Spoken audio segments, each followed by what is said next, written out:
Perek Shlishi, troisième Perek de la Mishnah Rosh Hashanah. Raou Bedin V'chol Israël. Le Bedin, le tribunal, et tout le peuple juif, c'est pas nécessairement tout le peuple juif, mais disons qu'il y a beaucoup de monde qui ont vu la lune. Ou bien, ou bien les témoins sont venus, on les a interrogés, comme on a vu dans le deuxième Perek, et tout marche.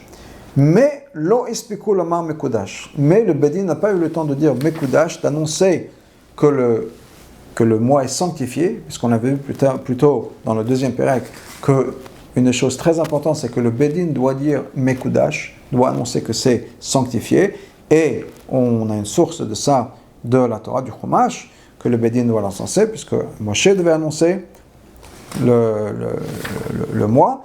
Donc, ils n'ont pas le temps de dire Ad Shecha Shecha, avant la tombée de la nuit. Donc, on parle là du jour qui aurait été la fin du jour qui aurait été Rosh Chodesh. Okay? Donc, le jour qui aurait pu être Aleph du mois d'après. Mais, avant la tombée de la nuit, le Bedin n'a pas le temps d'annoncer que de dire que c'est Mekudash. Automatiquement, nous dit la Mishnah, le mois aura 2 jours de Rosh Chodesh, et donc on aura le jour d'aujourd'hui, ce sera l'Amed, ce sera le 30, et le lendemain le premier sera Rosh Chodesh. Alors, il y a une discussion dans les commentaires entre Rashi et le Rambam, le Barthénois, sur ce que ça veut dire, quand est-ce que c'est passé, quand cette histoire. Alors, il y en a qui disent que, d'après l'opinion de Rashi, que le Bedin a vu la lune, ou bien les témoins ont témoigné, et c'était le 30e jour, juste avant le coucher du soleil. Et ils n'ont pas eu le temps de dire effectivement, d'annoncer que c'est Mekudash. Ça, c'est l'opinion de Rashi, comme je l'ai expliqué au départ. Il y a une autre explication. C'est que le Bedin a vu ça le 29e jour. C'est-à-dire que la nuit d'avant, le Bedin a vu la lune. Pour l'instant, tout va bien. Et le lendemain, normalement, le Bedin aurait dû annoncer, dire que c'est Mekudash. Pour une raison ou une autre, ils ne l'ont pas fait. Et dans ce cas-là, on est rentré automatiquement dans le deuxième jour. Et donc la Mishnah vient nous dire 2 choses. C'est que même si le Bedin ou tout le peuple juif a vu la lune, il faut quand même annoncer quand c'est Rosh Chodesh. Même si c'est tout Israël, tout le peuple juif entier a vu la lune, on a quand même besoin que le Bedin prononce le Chodesh. Et il faut le dire. Pourquoi ? Parce que, encore une fois, on a un din particulier que le Bedin doit annoncer. Et on a un autre din aussi, et c'est pour ça qu'on a besoin de le mentionner, qu'on ne fait pas de din la nuit. Il n'y a pas de Bedin la nuit. Et donc c'est pour ça que, une fois que la Shkia est venue, c'est trop tard. Donc ça vient nous enseigner que même si on aurait pu penser que pour la lune c'est différent, parce que c'est pas un din vraiment, c'est pas un jugement, eh bien non, on a un din particulier, on a un halakha particulière qui nous dit que Kiddush HaChodesh a besoin d'être pendant la journée, même si on aurait pu penser que c'était différent. Donc la Mishnah continue.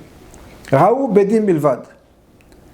Il y a uniquement le Bedin qui a vu la lune. Alors qu'est-ce qu'on fait ? On prend 2 des membres du Bedin qui vont être les témoins. Et ils vont dire au reste du Bedin, voilà, on a vu la lune. Parce qu'il n'y a que le Sanhedrin ou que le Bedin qui a vu ça. Et le Sanhedrin, le Bedin va dire, Mekudash, va déclarer le mois, on va consacrer le mois. Maintenant, qu'est-ce qui se passe si il n'y en a que 3 qui ont vu la lune, et c'est eux le Bedin. Donc il y a un Bedin. Et le Bedin, à la base, n'a besoin d'être que de 3 personnes pour être Mekadesh Tachodesh.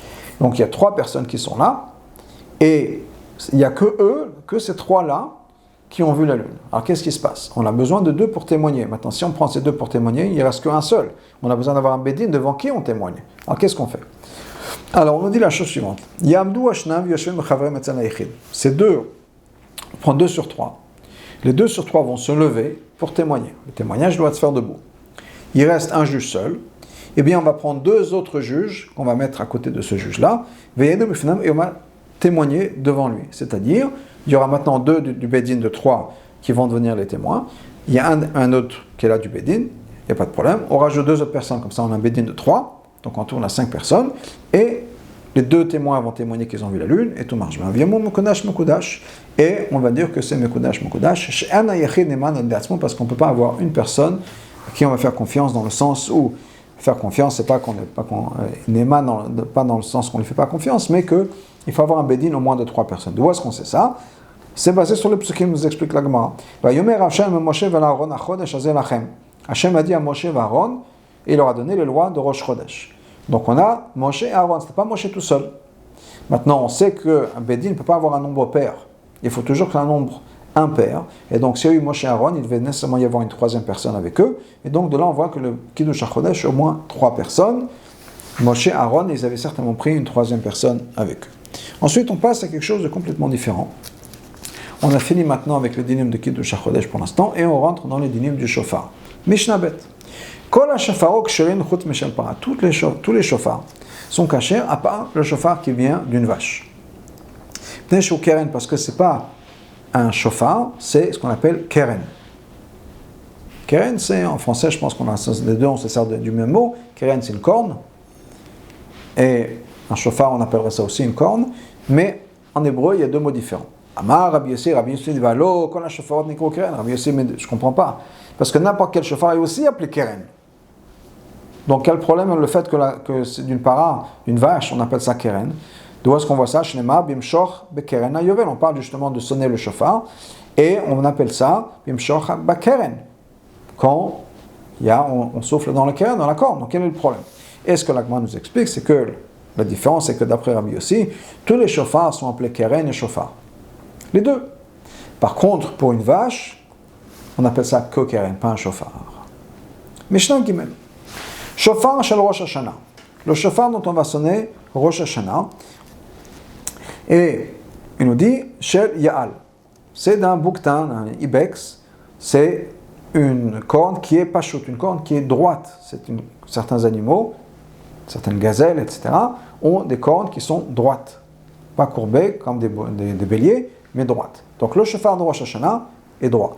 Ou piv metzupezav, et à sa bouche, c'est couvert, c'est plaqué en or.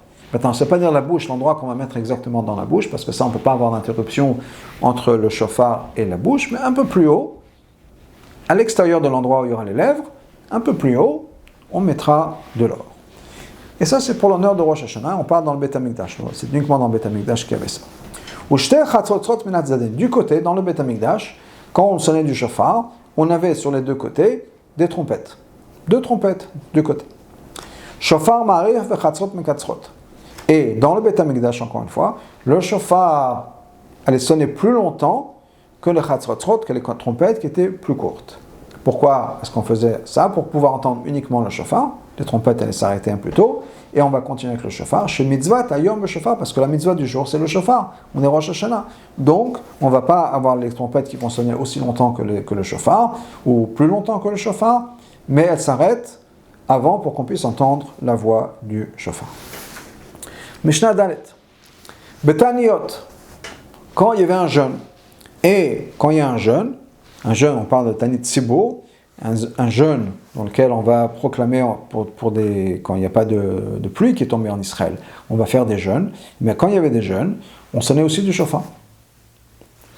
Et là, on a un shofar qui est Beshet Scharim Koufé, on parle d'un shofar qui vient de mâle et c'est courbé, c'est-à-dire c'est un shofar qui vient de bélier avec les cornes donc courbées. Ou Pien Metsope Kesef, et là, l'ouverture était couverte ou plaquée d'argent. Rosh Hashanah, c'était en or, c'était droit et en or. Là, c'est courbé et en argent. Encore une fois, c'est pas exactement l'ouverture qu'on met sur les lèvres, un peu plus haut. Et au milieu, on avait 2 trompettes. Shofar mekatsev chatzot marichot. Le shofar était plus court et les trompettes plus longues.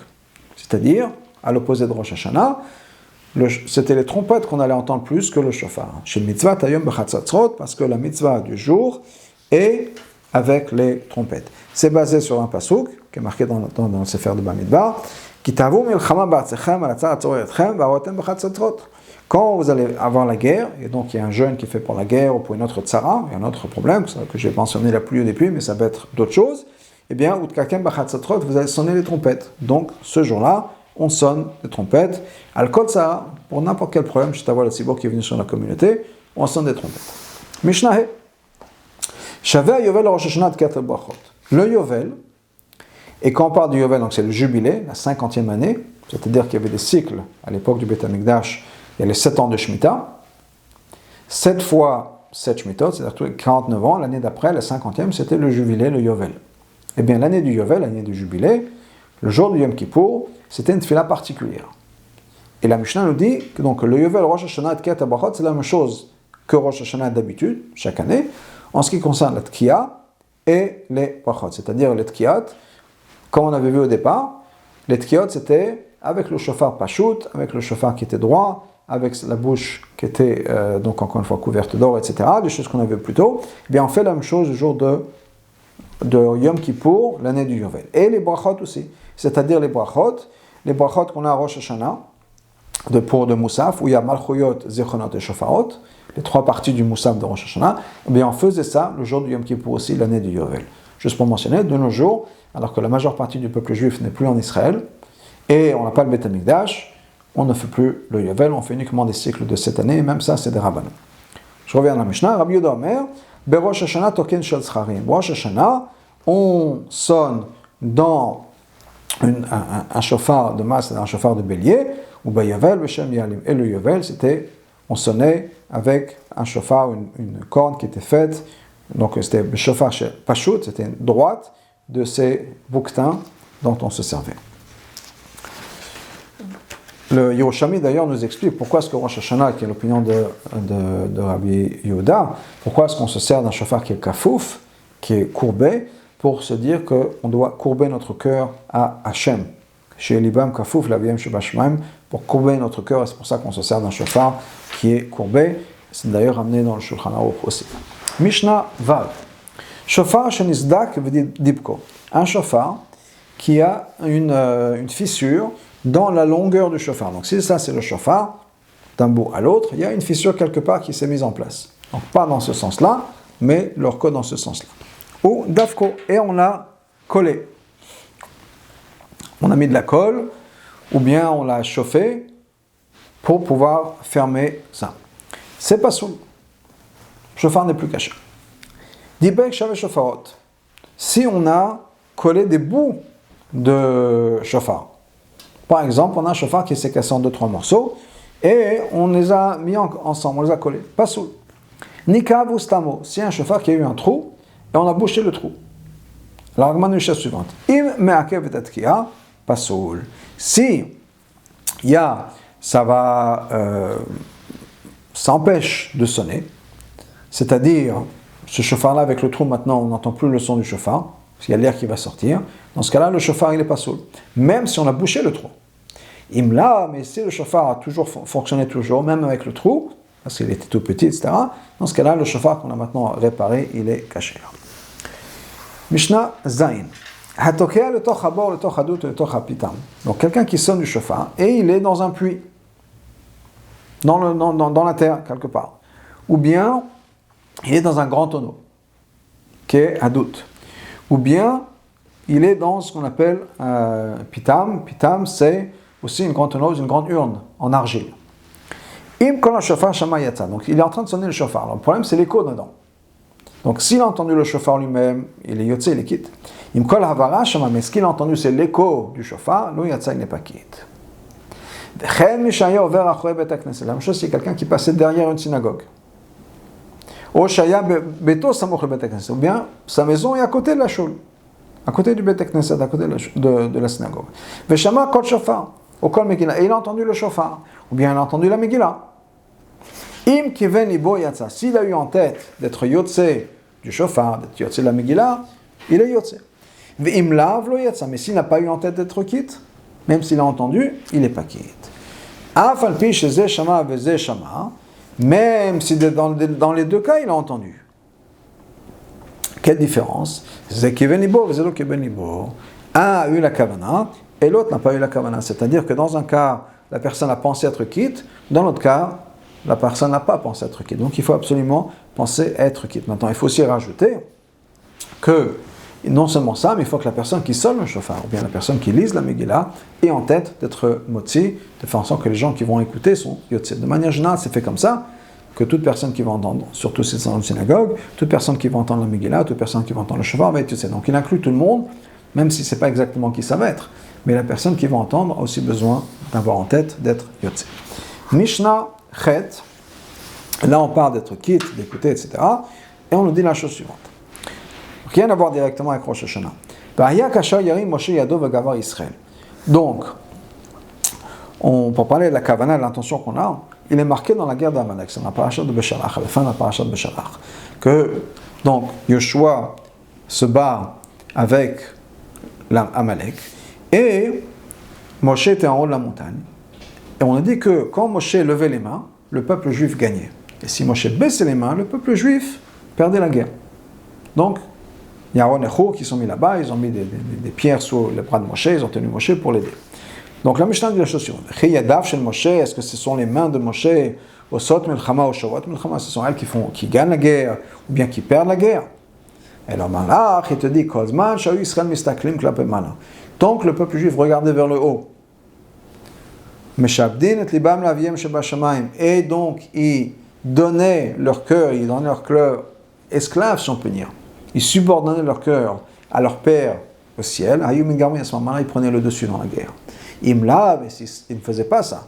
Au contraire, ils avaient la confiance en eux, ils pensaient qu'on n'a pas besoin de Hachem, on n'a pas besoin de Moshe pour gagner. On est bon, Ayun Naflim est tombé. On voit la même chose. Ce qui est marqué dans une autre histoire, dans Bamidbar. Qu'est-ce qu'on a là-bas? On a dit qu'il y avait les serpents qui sont venus et qui ont mordu des gens. Et Hachem a dit à Moshe, fais un serpent, mets-le sur un bâton, et tous les gens qui vont regarder le bâton vont être guéris. Alors la Mishnah dit la chose suivante.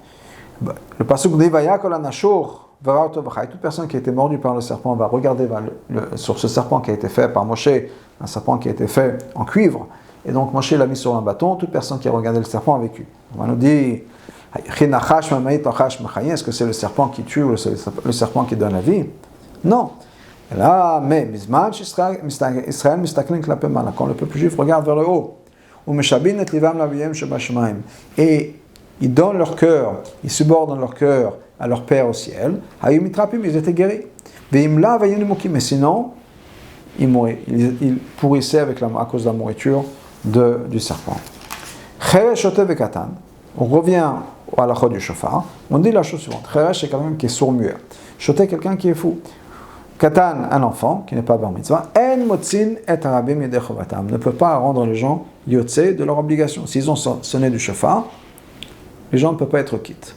Pourquoi? Parce que la Mishnah va dire eux-mêmes ne sont pas chayav. Pourquoi? Parce que, surtout pour les sourds-muets à l'époque, où il n'y avait pas encore les moyens de communication et d'échange qu'on a de nos jours, c'était quelqu'un qui avait grandi sans la possibilité d'apprendre les mots. Et donc, ils ne pouvaient pas réfléchir, ils ne pouvaient pas comprendre, etc., parce qu'ils n'avaient aucun contact avec le monde extérieur.